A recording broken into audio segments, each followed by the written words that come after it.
Don't wait until this moment. Don't wait until your story can't be told by your own voice. Let your voice be heard. Well, tonight, Tiara Hamer's mother speaking exclusively with WIS, sharing her grief as she searches for answers. Her daughter died last week after deputies say that she drove her car into the Broad River. Hamer, who turned 23 just days before her death, feared for her life prior to her death. That's according to her friends and neighbors. They also claim she was the victim of domestic violence. Our Nick Neville has been covering this case and joins us live in studio with more on what was a very emotional interview. Nick? That's right, Judy and Hannah. So Hamer's mother spoke with me just hours after meeting with Richland County Sheriff Leon Lott. She says that she's hurt, broken, angry, and disappointed, and she has more questions now than answers. Her daughter, she believes, should still be alive today. It should not take me burying my baby just to be heard. Tiara Hamer's mother, Shaniqua Scott, speaking out.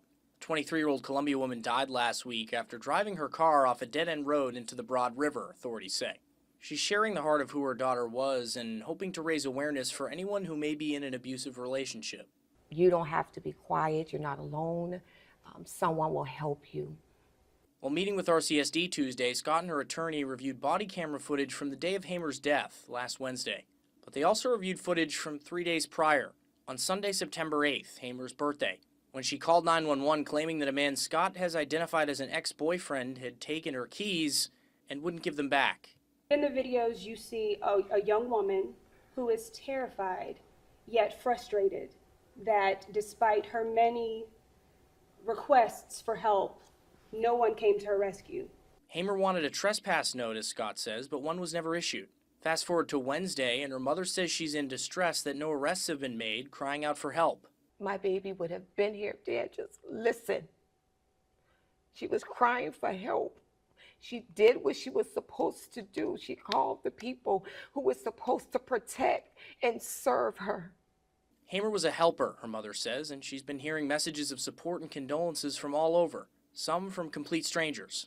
One young lady reached out and she was like, "Oh my God, I met your daughter," because her car caught on fire and she was having a hard time pulling her kids out the car. And she said Tiara just ran over, didn't even know her, and started helping her pull her kids out the car. And she's going to be to her funeral Saturday.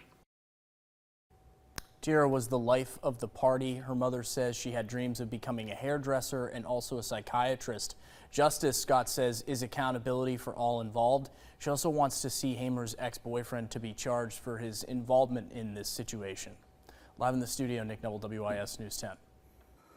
Well, throughout our coverage, WIS has not named the ex-boyfriend because he has not been charged. We did ask RCSD if any charges will be filed, and all we have been told at this point is, quote, "the case remains under investigation," end quote.